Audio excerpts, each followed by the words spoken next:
Hello, this is the second talk looking at the history of the Mongol invasions into the Near East. In the first talk we looked at the Mongol invasions into the Chormaghun Empire from 1219 onwards. We looked at the fall of the eastern and central districts of the Chormaghun Empire and also at an expeditionary force sent out by the Mongols in 1220 which moved south of the Caspian Sea and then up through the Caucasus around the circumference of the Caspian Sea, conquering various territories on its journey, which for many powers in the Near East would have been their first experience of the Mongols. In this talk, we're going to be picking up the narrative from 1225 onwards, and to begin with, I would like to introduce you to a particularly important individual in the history of these events. And that individual is Jalal al-Din. Now, Jalal al-Din was the son of the Chormaghun Sultan, and he's particularly interesting for these events because in the early years of the Mongol invasions into the Chormaghun Empire, he was among the few commanders to actually achieve some success in battle against the Mongol invading armies. Even so, in 1221, he was forced to take refuge in northern India, while the Mongols were engaged in the conquest of much of the Chormaghun Empire. Now, in 1225, Jalal al-Din took ship across to what was left of the Chormaghun Empire, essentially its western district in what today would be western Iran and eastern Iraq, and he took charge across those areas, and in later years he assertively tried to rebuild his father's former empire. And he did it by staging wars of conquest against all his various neighbours. And these included the Abbasid Caliph, various Kurdish communities, Kingdom of Georgia in the Caucasus, and Greater Armenia. And what Jalal al-Din's objective seems to have been is to try and rebuild his father's empire, or at least build up a power block big enough so that when the Mongols invaded again, he would be strong enough to face them. But here's an important point, and that is that after the initial Mongol invasions into the region, many years passed before they sent another force in that direction. Many of the Mongol armies in the 1220s were caught up in the ongoing wars in China, and so the Near East was left alone in large part for many years. And so during this time, Jalal al-Din was conducting campaign after campaign against various neighbouring powers, and it's not surprising that although he was rebuilding his empire, many of his neighbours began to see him as a threat in his own right. So, to that end, let me introduce you to two of the most powerful territories in the Near East at this time. One of them is the Anatolian Seljuk Sultanate, and you can see it marked on the map. And a bit of background, the Anatolian Seljuk Sultanate was created in the late 11th century when various Turkish armies and Turkmen groups conquered the area from the Byzantine Empire, establishing the Anatolian Seljuk Sultanate, and by this stage it's a very powerful territory, it's got a major army, it's quite wealthy, it's one of the big power brokers of the Near East. The other power I want to introduce you to is the Ayyubid Empire, and this is the empire created by Saladin in the late 12th century. Well, by this time it's ruled by Saladin's heirs, and the various different areas of the Ayyubid Empire, places like Aleppo and Damascus and Egypt, are ruled by different members of the Ayyubid dynasty.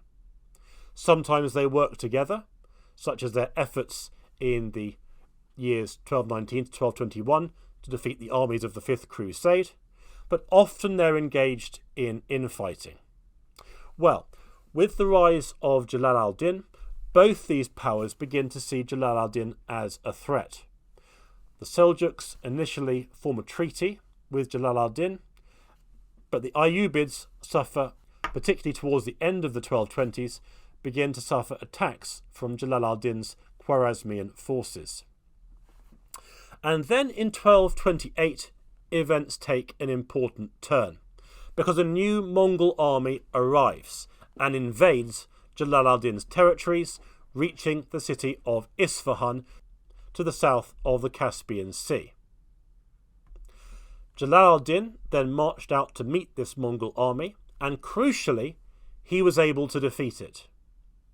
Now, in many ways, of course, for the Near East as a whole, this would have been received as good news, because Jalal al-Din had effectively acted as a shield for all the territories lying to his west, who would now not have to consider the prospect of being invaded by this Mongol army.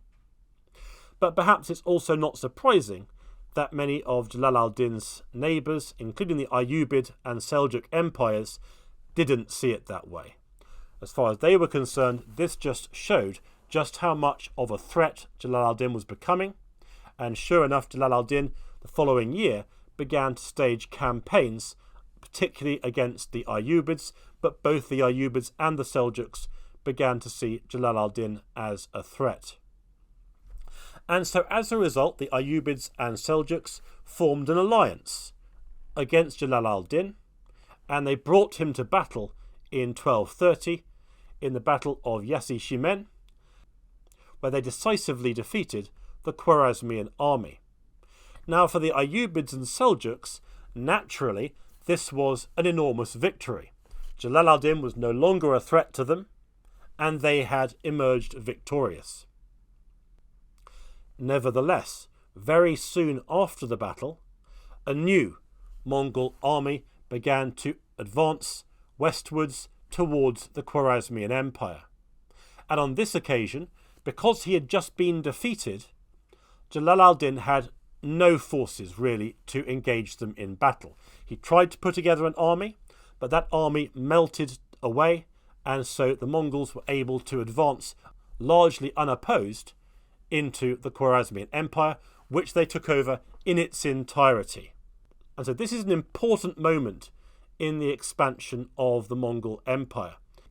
Now they controlled the entire region which had formerly been under Jalal al-Din's authority. And in later years, this Mongol army, under its commander Chormaghun, carries on to conquer many other neighbouring regions, particularly areas in the Caucasus, areas like Georgia and Greater Armenia, which become tributary states to the Mongols. Now, within all of this, the Anatolian Seljuks realise just how much of a threat the Mongols are, and so they initially submit to the Mongols.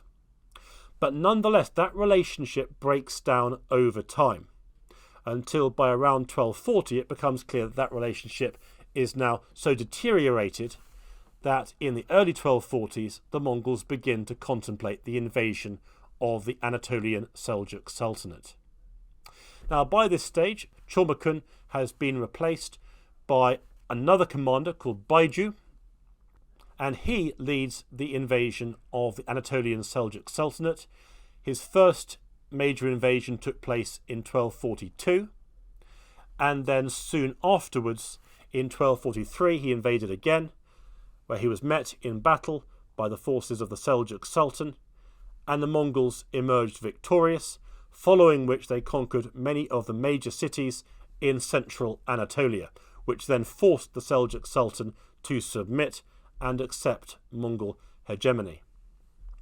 Now, in the wake of this major Mongol victory at the Battle of Kozhedar, various other smaller territories in the area, they begin to see which way the tide is flowing, and so they submit without having been invaded to the Mongol Empire. They're too small to survive by themselves. They realise that they'd have no chance against the Mongol invasion army, and so they submit.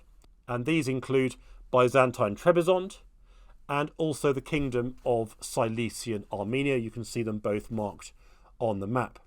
And so it's interesting, as the Mongol advances into the Near East, gain impetus, various powers begin to submit because they don't want to face an invasion, because they know they'd stand no chance against a Mongol invasion. Other Mongol forces raid the Jazira region, that's the region between the Tigris and the Euphrates rivers, moving through areas controlled by the northern part of the Ayyubid Empire. And so we can see that the years from 1230 to the early 1240s, this is a period of very rapid expansion for the Mongol Empire. a time when many powers will have contemplated how they're going to respond to the Mongol advances. Should they defend themselves? Should they submit? How are they going to address the Mongol advances into this region? We'll be picking up this story in the next talk, so please do look at the other talks in this collection.